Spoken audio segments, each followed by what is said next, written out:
Telespettatori di Antenna 3, eccoci nuovamente in diretta. Oggi è il 21 di novembre, festa della Madonna della Salute, la ricorrenza più sentita e probabilmente più amata dai veneziani. Abbiamo trasmesso in diretta la messa solenne, la celebrazione presieduta dal patriarca Monsignor Moraglia. Torniamo quindi a collegarci con Venezia, dove abbiamo i nostri inviati, Lorenzo Maier dentro la Basilica, Filippo Fois all'esterno, che ora vediamo in compagnia dell'assessore Mara. A te Filippo. Non voglio fare niente. Sì, eccoci Marta, siamo proprio con l'assessore Paola Mare e mi ricordo che ha detto qualche giorno fa: non ho mai perso un redentore da quando ero piccola. Sì, scusami, una salute ogni tanto, sì. Beh, anche quello comunque. Esatto, no, certamente è una tradizione molto sentita, una tradizione religiosa, un pellegrinaggio che i miei nonni abitavano a Venezia e io sono sempre venuta fino a quando ero piccola, quindi come vediamo anche oggi c'è un grande afflusso di persone, perché la Madonna della Salute è una figura, è un punto di riferimento per tutti i veneziani. Ho anche molto apprezzato oggi la predica del patriarca, che ha parlato di amore, rispetto e verità. In questi tempi è un buonissimo esempio, qualcosa da seguire per tutti noi, perché l'amore, il rispetto e la verità sono dei fondamenti di quello che è anche non solo il vivere religioso ma anche il vivere civile. Anche perché gli ultimi drammatici fatti che sono verificati poco distante da qui riportano soprattutto alcuni valori di coppia e anche il rispetto della donna.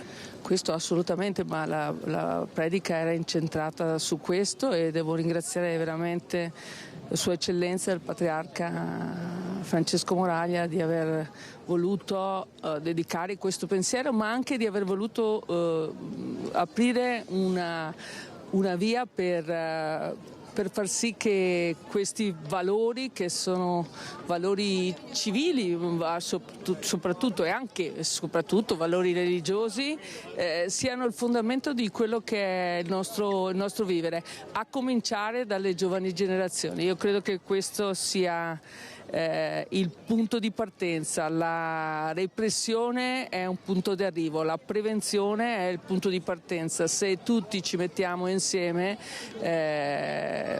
forse riusciremo a cambiare ciò che in questi giorni, ma voglio dire, sono 105 le donne morte di femminicidio, quindi credo che sia giunta l'ora di cambiare e di insegnare ad avere soprattutto rispetto delle persone, perché il rispetto delle persone significa amarle. Se non c'è rispetto non c'è amore. Da questo punto di vista, tra l'altro, faceva molto piacere, ieri c'è stato il pellegrinaggio, il patriarca Moraglia ha guidato 1000 giovani che si sono fermati qui a pregare e si è parlato naturalmente anche della tragedia della povera Giulia. Prima noi abbiamo incrociato il prefetto Michele Di Bari, è la prima volta che partecipa alla festa della salute, si è fermato per un po' sui gradoni della chiesa a guardare tutta questa folla e ha detto: questa è veramente una festa di popolo. Se lo dovesse dire a uno che non è veneziana, qualcuno che ci segue magari da lontano, perché è così importante questa festa e perché tutti vengono qui? Beh, innanzitutto perché la Madonna della Salute è stata eretta nell'occasione della seconda importantissima peste che ha falcidiato moltissimi veneziani e moltissimi abitanti del Veneto, e poi perché credo che la salute sia il dono più prezioso che ognuno di noi può avere, quindi la devozione per la Madonna della Salute è una devozione per la vita.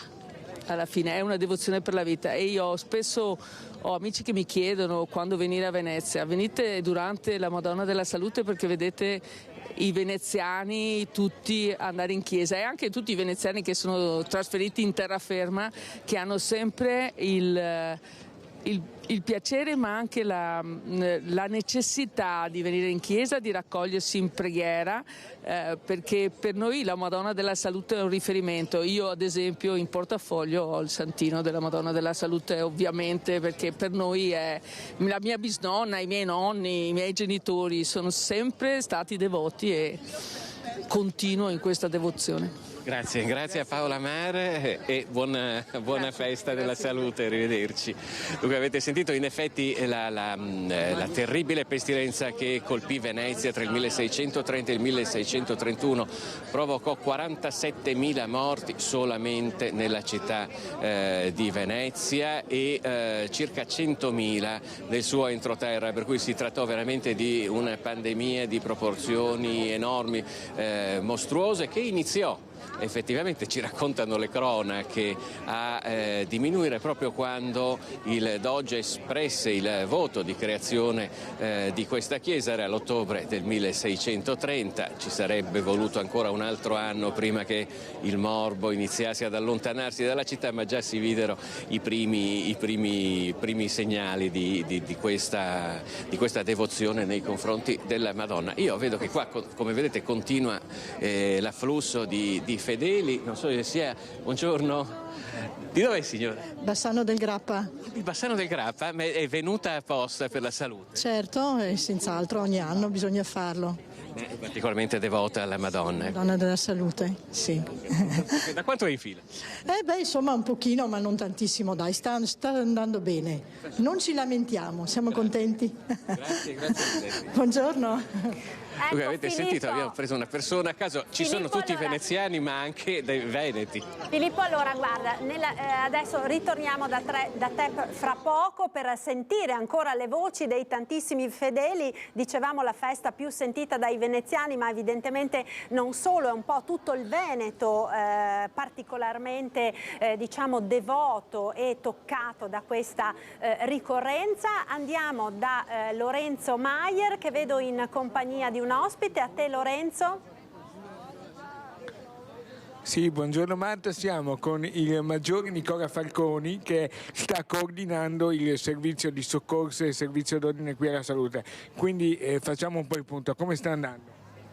Beh, bene, come tutti gli anni sono compresa l'inaugurazione del ponte votivo, 4 giorni di servizio di primo e pronto intervento, esattamente un PMA, che come Ordine di Malta, avvalendosi del CISOM e del Corpo Militare, mantiene la presenza in Patriarcato, o meglio qui nel seminario, di un punto medico avanzato con 2 medici, 2 infermieri professionali e il personale logistico che assicura il primo e pronto soccorso in occasione di questo forte afflusso religioso e di pellegrinaggio. E inoltre poi vi sono 2 squadre di pronto intervento all'interno e all'esterno della Basilica. Sta andando tutto bene? Sì, bene, però sono stati ogni giorno effettuati dai 3 ai 4 interventi, non patologie gravi, qualcosa di sbalzi pressori causati dal freddo, dalla tensione, dal pellegrinaggio, dal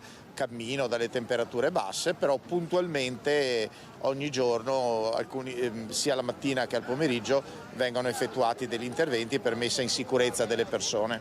Tantissimi volontari poi da coordinare. Sì, diciamo che il punto medico avanzato è assicurato dai medici, dagli infermieri professionali e coordinato da me dell'Ordine di Malta. Però vi sono anche altri volontari, sono le Misericordie e la Croce Rossa che collaborano con noi. I tantissimi volontari, ricordiamo Marta, anche gli scout, le associazioni che invece si occupano dell'afflusso e del deflusso dei fedeli in sicurezza. Ci ha raggiunto qui, che ringraziamo, anche Giovanni Giusto, il delegato del sindaco alle tradizioni. Grazie Giovanni per essere con noi. Questa festa cosa rappresenta per i veneziani? Ma io credo che sia la festa decisamente dei veneziani, o meglio oggi è la giornata in cui i veneziani si rivolgono alla mamma. La mamma Madonna dei veneziani recita una famosissima canzone di un grandissimo cantautore, Alberto D'Amico. È la mamma dei veneziani, al quale non si può assolutamente mancare alla sua festa, quindi è un appuntamento deciso, voluto e sentito, con la partecipazione spontanea di tutti coloro che sono ancora veneziani, hanno la fortuna ancora di esserlo, abitando nella città galleggiante, ma anche dei veneziani nel mondo, che oggi arrivano proprio per omaggiare la Madonna. C'è stato un alzaremi poi questa mattina. Sì, sono stati più cortei, devo dire la verità, nell'arco della settimana, il primo addirittura una settimana fa, ma anche barche che autonomamente arrivano, come era un rito quasi qualche decennio fa, di arrivare con la barca e ormeggiare e salire la gradinata della chiesa e andare in visita alla Madonna. È la venezianità, oggi possiamo dirlo, è sicuramente religiosa ma anche un appuntamento di grande aggregazione, dove tutti ci uniamo e dove tutti ci ricompattiamo, anche come fece in origine proprio questa Madonna. Giovanni, qual è il piatto tipico di questa festa? Beh, la castradina sicuramente, è una carne disidratata di montone che veniva usata proprio perché scongiurava di trasportare quelle che erano la malattia, la pestilenza che ha dato appunto inizio a questa ricorrenza, ed è oggi ancora tradizionalmente, da chi è puro e che vuole osservare quelle che sono appunto le tradizioni, è il piatto della giornata dedicata alla Madonna della Salute. Ecco, un'ultima domanda, Magda, mi rivolgo ai due ospiti che abbiamo qui. Questa festa può trasmettere una città che è viva? Ecco, sicuramente oggi noi vediamo una Venezia viva, o meglio attraverso i veneziani e i veneziani nel mondo, che oggi testimoniano la volontà della continuità. Non è soltanto una tradizione, non è soltanto una festa, ma è appunto una volontà, esserci, dichiarando con la propria presenza di essere ancora attivi e forzatamente rivolti alla continuità. Venezia, se guardiamo il mezzo bicchiere vuoto, va bene, quello dei gufi sicuramente ha dei problemi, ma noi che osserviamo invece il mezzo bicchiere pieno diciamo che Venezia c'è ancora, i veneziani ci sono ancora, i veneziani nel mondo vogliono continuare. È soltanto resistendo che potremo garantire la continuità di una storia fantastica e irripetibile, per questo che bisogna continuare. Nicola? Da quello che abbiamo visto noi come afflusso di persone, sia quelle che abbiamo dovuto curare, intervenire, ma anche in generale, abbiamo visto che la festa è la festa, come diceva il consigliere Giusto, veneziana più sentita.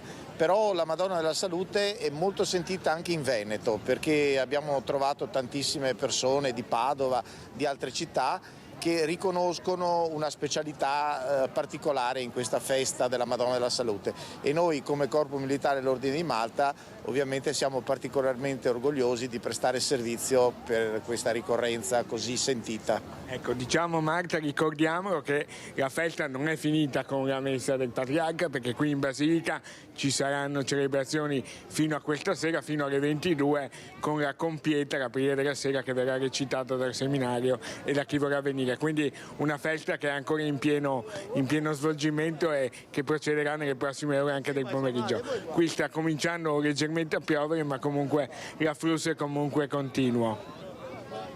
Benissimo, allora grazie a Lorenzo Maier, grazie ai tuoi ospiti. Noi ritorniamo dall'altro lato della Basilica, stiamo vedendo nelle immagini il ponte votivo, lo vedete gremito di persone che stanno lentamente, insomma, facendo la fila per poter accedere alla Basilica.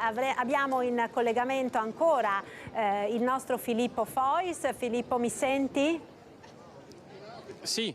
Certamente, tra poco mi vedrete anche, ma noi preferivamo farvi vedere il ponte votivo per darvi l'idea di come questo afflusso di fedeli sia ancora continuo. Effettivamente, come diceva Lorenzo, il tempo sta iniziando un po' a peggiorare, iniziano le prime gocce, c'è anche un vento particolarmente freddo. Qui siamo proprio di fronte al bacino di San Marco, però come vedete l'afflusso continua ad esserci. Tra l'altro anche avete sentito dall'intervento prima come questa sia una festività che non è sentita solamente dai veneziani ma un po' da tutti i veneti, questo ve lo possiamo confermare. Prima abbiamo fermato una signora che stava facendo la fila di Bassano del Grappa, ma adesso poi parlando ancora con i fedeli, effettivamente, benché la maggioranza sia naturalmente del Comune di Venezia, per il quale oggi, lo ricordiamo, è festa, proviene un po' da tutta la regione.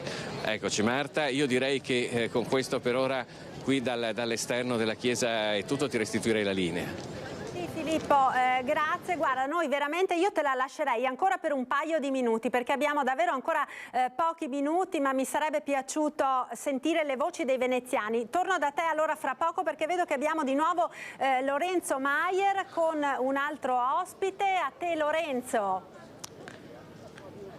Amerigo Restucci, grazie per essere con noi. Allora, un po' di storia di questa festa. Beh, la domanda pone tanti problemi, è difficile da rispondergli. È una festa che in un momento così difficile, qual è quello che la società sta vivendo, anche alla luce di questo terribile omicidio di questa fanciulla generosa della terra veneta, la giornata odierna, proprio aggrappandoci all'idea della salute, al fatto che dal 1600 in avanti tutti vanno a incontrare questa giornata, la Basilica, nella quale riscoprire un momento di fede. Io credo che sia il segnale migliore che possiamo dare in questo momento a chi ci vede, a chi ci sente, e cogliere questa giornata come un messaggio di speranza. Il concetto di salute poi è quello che comporta di osservare delle regole, ma in ogni caso, osservando delle regole, se c'è anche un'idea di fede, si può andare avanti con più sicurezza. Ecco, poi ricordiamo Marta che il professore Amerigo Restucci è procuratore di San Marco, quindi un legame anche tra queste due grandi basiliche, la Basilica di San Marco e la Basilica della Salute. Sì, il legame c'è, non solo fatto di percorsi di fede ma anche di architettura. Ci sono delle pietre che sono state utilizzate per edificare la basilica, che il Longhena, che è l'autore del progetto, recupera proprio nei marmi e delle pietre che erano arrivati a Venezia dopo la crociata del 1204, quando Venezia da Costantinopoli porta pietre, capitelli e tante altre cose, ivi compresa l'icona della Nicopeia molto venerata in basilica. Quindi c'è un legame di due istituzioni religiose che colloquiano, si parlano e danno proprio un senso di speranza. Grazie, grazie molte. Ricordiamo Marta che tra le tante momenti di oggi a questa festa stanno partecipando, arriveranno, alcuni sono già arrivati, le due squadre sportive della città, l'Umana Reyer e il Venezia Calcio con una sua rappresentanza, quindi c'è proprio una città rappresentata a tutto tondo. Allora io ti ringrazio Lorenzo per questo collegamento, ringrazio te, ringrazio Filippo Fois e poi per la parte tecnica naturalmente grazie a Sandro Ponchio e a Alberto Pivetta. Noi chiudiamo qui questa prima parte della nostra lunga diretta di quest'oggi, 21 novembre, festa della Madonna della Salute. Ci rivediamo tra poco con la prima edizione dei nostri TG.